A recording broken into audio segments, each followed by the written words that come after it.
Hey, this is Rick Brandenburg for Turf Bugs and Rock and Roll, and I talk a lot about what causes pesticides not to necessarily work so well.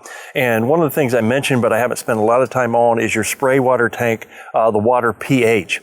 And Jim Kearns and Fred Yelver and I have been talking about this more in some of our recent seminars. And what happens if you have alkaline water, water above a pH of 7, it can have detrimental effects. And it can have detrimental effects in a variety of ways. One, it can reduce the uptake of the pesticide by the plant.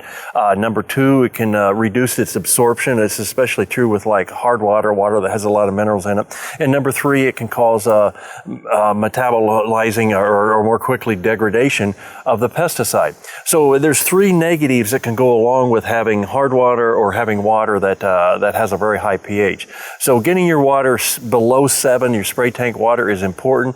Most modern day pesticides have some sort of buffers or acidifiers already in the formulation that helps, but it may not be enough depending upon what your spray water pH is. So I just want to encourage you, make sure you know where you stand. I would encourage everyone, if you have alkaline water, to add an acidifier. You can add ammonium sulfate as a cheap way of doing. Ammonium sulfate also helps with hard water, but I would really encourage you to do it because I think it's pennies on the dollar. These products today are relatively expensive, and you'll want to make sure you're getting maximum performance.